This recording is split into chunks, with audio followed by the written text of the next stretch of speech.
Australian artist John Kelly presently lives in Ireland. Like many Australian artists and performers, Kelly has had a long relationship with the Australia Council, and not all of it has been harmonious.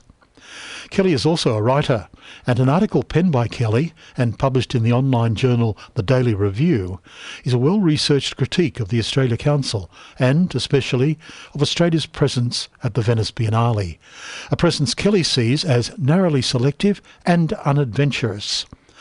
I met up with Kelly at the Venice Biennale, and we talked about his criticisms. This is Vincent O'Donnell in Venice, reporting from the Venice Biennale, and I'm joined by Australian expatriate artist John Kelly. John, you've had some ripe and perhaps accurate things to say about both the Biennale and the Australia Council in recent times, as published in Australia. But maybe I should start with the introduction there of expatriate. What does that mean? Like, I'm no longer patriotic to Australia, or I just I don't visit often enough. Well, by expatriate I mean that you are an Australian artist who, like so many, have moved to other climates, other countries, to extend the inspiration that you were born with as a child. Well, I think the idea of travel is really important for all artists, wherever you're from. Even the idea of the canvas was the artists stopped using wood because they could roll canvases up and travel across Europe. So look, I just see myself as a travelling artist. So I'm a bit sensitive to being called expatriate, because if you look at that word, it means somehow you've lost some sort of allegiance, or you've changed allegiance. But your nationality is not like a football side. I retain a strong Australian identity, but that doesn't mean that I can't have other identities either. So and I think that goes to the very heart about what we might be talking about, which is national identity and how we present it. And yes, my writings challenged a few people. Only this morning I was basically in an email I was told that I was un-Australian and I should be more supportive of what Australia is trying to do culturally. But my response is, I am. That's what I'm doing, and I'm challenging, and I'm asking questions, and I'm raising issues that I think a lot of people in the arts in Australia have avoided for far too long. I guess I was partly using the phrase because I remember from my childhood hearing from a British program, it may have been one called My Word, a little banter about the phrase, "It's for the good of my country I be abroad." And so I often think that expatriates go abroad because they are patriotic, because they want to see changes, they want to innovate and bring those things home, either directly in person or by inference, by transmission. So I think going abroad to work, for even as Nolan did for the rest of his life, or Jeffrey Smart, is in fact an act of patriotism. There's an Irish writer whose name escapes me right at the moment, but he basically, and I'm not doing it verbatim, but he said the first duty of any artist or writer is to be disloyal to your country. That it's really important to get other perspectives. If you remain within the echo chamber or the bubble, then your perspective on what's happening inside there it becomes clouded by all those around you. So you need to step outside of it. Just as we have to have Facebook friends who we don't necessarily agree with. It's important to see other perspectives and other viewpoints, and I like doing that. I love travelling. I love looking at different cultures, and I love engaging with different cultures. And I'm fortunate as an artist, and I'm able to do that, and then express those through writing. Your recent criticisms of the Australia Council and the selection of artists for Venice presents me a difficulty, because an interviewer is at least supposed to be a devil's advocate, if not to have a different set of opinions. And frankly, I think the argument you put forward that Australia, the Australia Council, has not been very adventurous at all in the selection is true. But is that reflecting a lack of adventure in the Australia Council or a lack of adventure in Australia?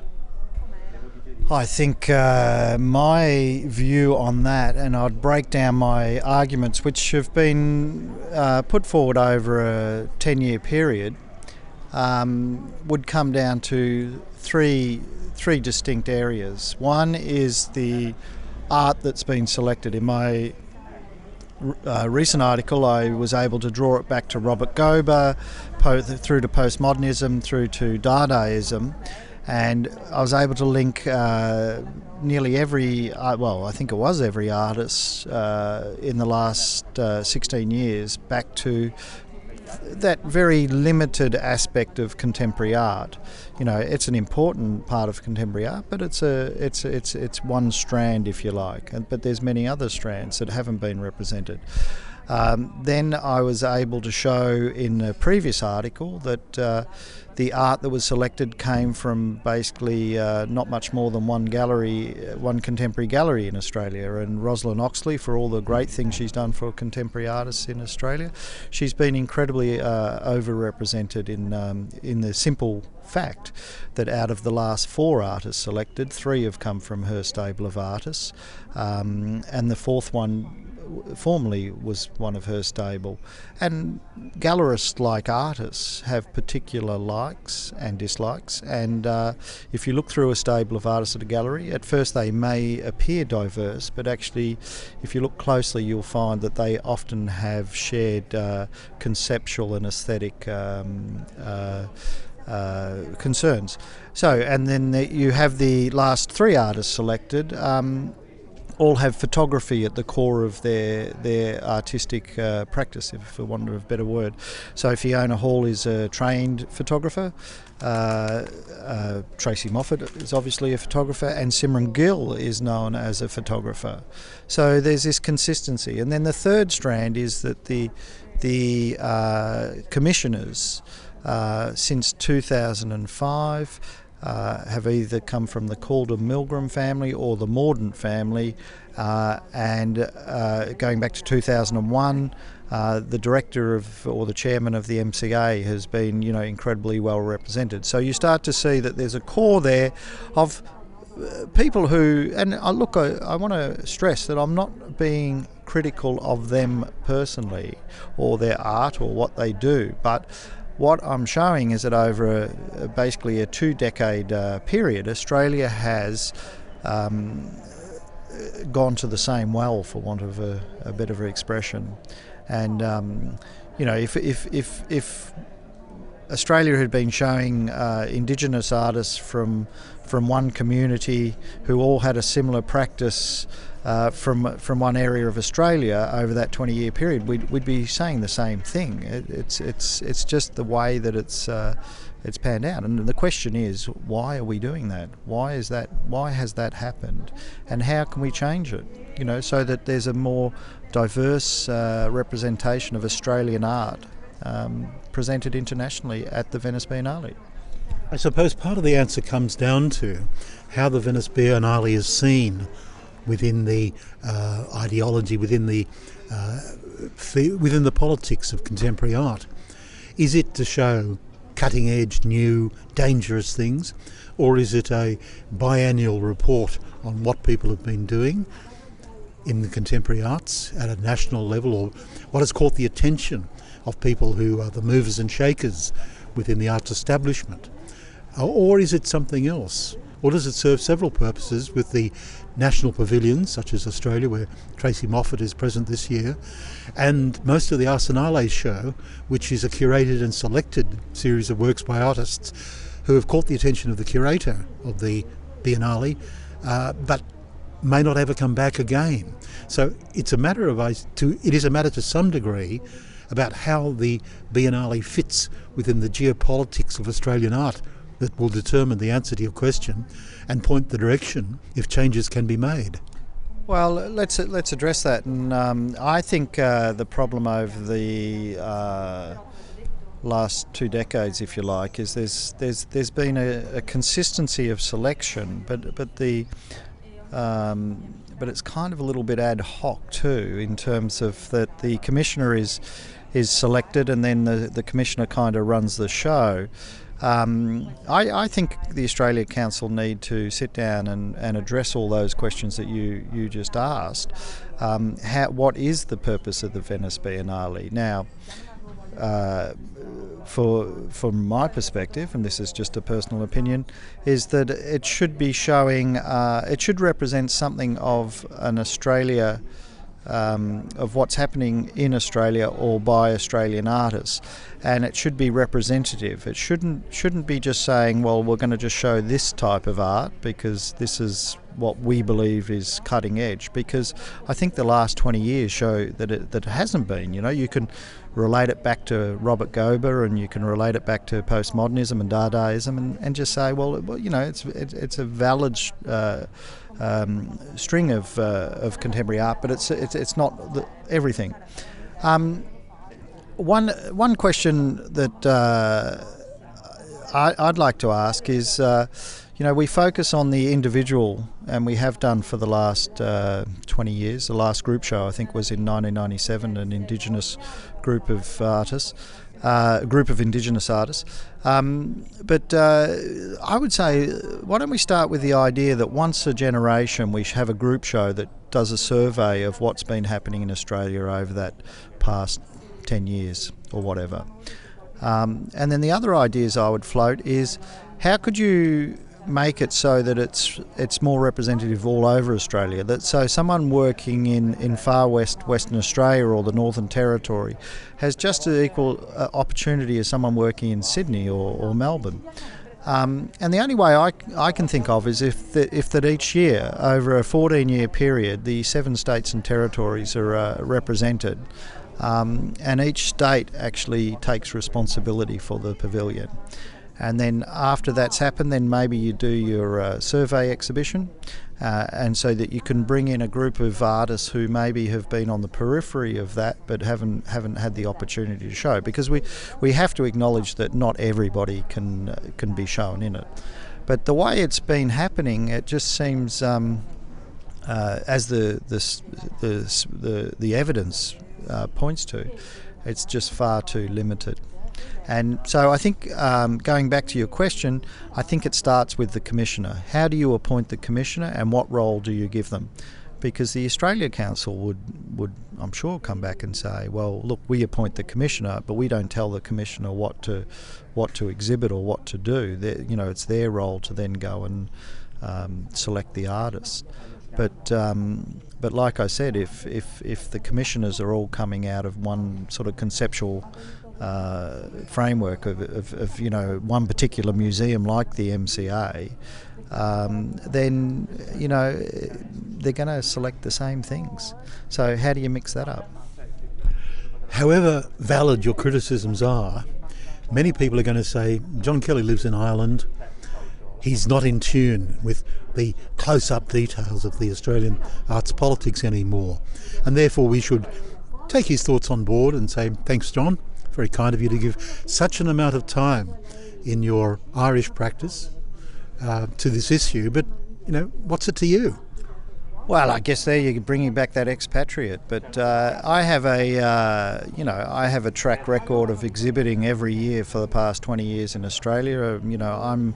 I'm coming to Australia twice a year generally, sometimes 3 times. So I'm there or thereabouts. But I just have other things going on that take me elsewhere, and I also have a family. And my wife and son are very much decision makers about where we live.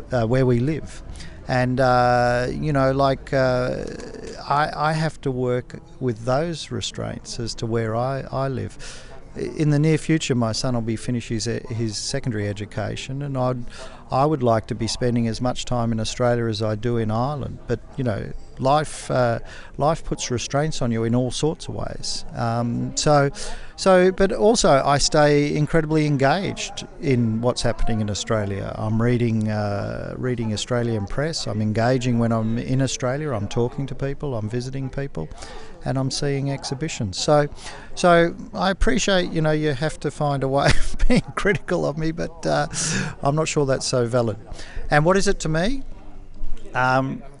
What is it to me is that I would like to see Australia be really brilliantly represented at the Venice Biennale, and I'm not sure that's been happening. So you know, we all have a right to put forward arguments, and I'm exercising that right. And I think one of the things that I see from the outside is how afraid artists are to talk out against the system. And you know, sometimes I do think Australia resembles almost like an East German model, in that you know, you'd be amazed at how artists would you know, would come up to me and they'd say, "Look, I'm glad you're saying that, but I agree with you, but I couldn't possibly do that." You know, because they'd be frightened they won't get their next grant, or they'd be ostracised. And that happens, you know. Recently a journalist wrote to me and put it in writing that in 2009 a senior member of the Australia Council you know, approached him and said, "Have nothing to do with John Kelly." And I find that extraordinary, that, you know, your own Arts Council would actively work against the interests of an Australian artist. It doesn't matter whether I live in Ireland or Timbuktu or Hobart or Western Australia or whatever. But you know, it's just extraordinary that would happen. So you start to understand that there is a fear in the Australian arts community about saying anything, because they, you know, it has been shown, you know, the evidence is there that people in very powerful positions will then work against your interests. And how far that spreads, well, I'll never know. But it's, you know, there's enough evidence there to suggest it does happen.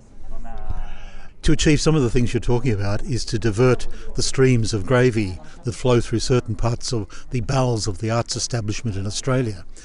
That could well be very, very difficult. But it seems to me, finally, it won't happen unless the grassroots themselves say we need more participation. For example, the Australia Council is no longer an Australia Council of the arts. Arts representatives, practitioners, no longer form a majority on the council itself, and that is a consequence of changes made under Howard. It would seem to me that a future and perhaps sympathetic government might restore the balance a little. Or perhaps maybe we need to work for things like the election of members of council to the Australia Council, so that there is a greater potential for them to actually represent the arts rather than simply represent people who think it's rather nice to attend the arts. Well, what about even being more radical and, you know, maybe some of the directors of our contemporary arts institutions should be elected as well. Maybe they shouldn't just be appointed, and, you know, people, you know, who these people in positions of power. So you have someone like Liz Ann McGregor at the chair, the head of the director of the MCA, has been there for, you know, nearly 20 years, if not.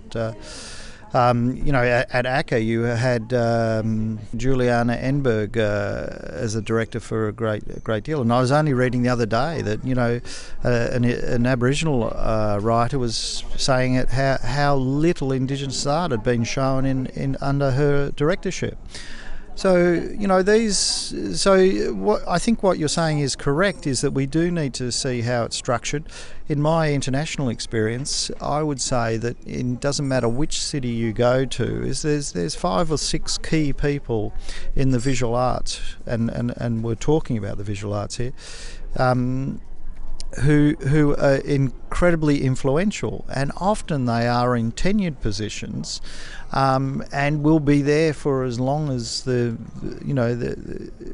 don't move. And I think bringing in a whole radical raft of reforms, such as 4-year contracts where curators, contemporary arts curators, have to move on and find other roles, fantastic.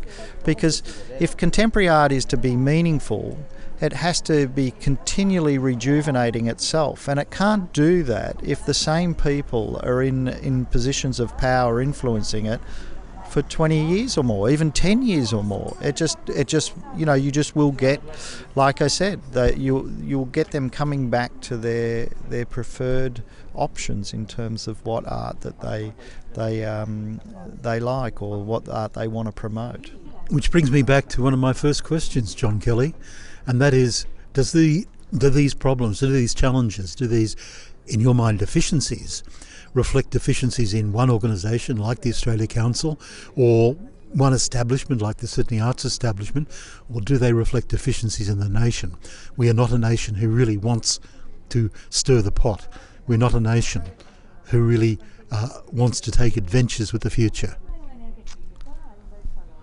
Wow, I can't talk for the nation, but I go back to what got me interested in this in 2002, and I was a lot younger young international artist with fantastic opportunities internationally. Found it very difficult to get any sort of support for the exhibitions that I was doing. In the Monte Carlo exhibition in 2002, I was being sued for €1 million.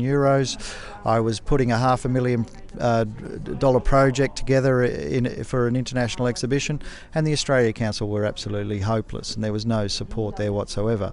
At the same time, they were supporting a group of commercial galleries to go to Arco, and it made me stop and think. I said, well, what is the Arts Council there for? Is it to support an artist like me who's generated these international opportunities? And that's when I found that they had commissioned Saatchi and Saatchi for $400,000, and that report recommended that they should brand the arts in Australia. Anyone who knows anything about branding knows that it's about conforming to a brand identity. You know, we're 15, 16 years on now, and we can look back and say that after that policy was released and implemented by the Arts Council, you then have 16 years of art that conforms to a particular conceptual basis. So you can actually see the policy, you can see the results, and you can look back and see how it works. And that's where I got interested in it. Now, I was fortunate because during that dispute, I created, I took the Arts Council on, I signed their contract, I took their tiny little bit of money that they gave me in the end after a 10-month process and appeal, and they gave me something like 1% of the overall budget of my project, and I thought, what the fuck do I do with this? You know, thoughts went through my head. Do I go into the casino, put it on red, let it spin for 5 times, and then I get my $500,000, or what do I do?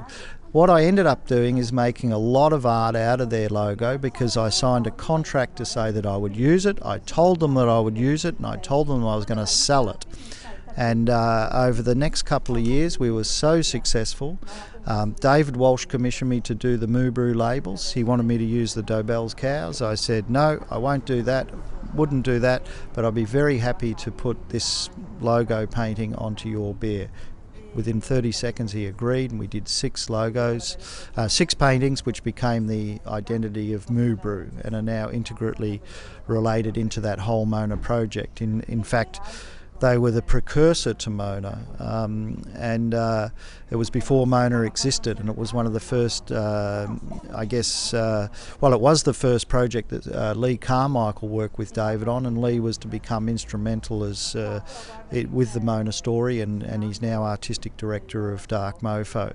So, you know, as an artist, I was really fortunate to actually be able to turn that on its head and go from being in a position of complete and utter powerlessness to actually, we call our house in Ireland Australia Council House.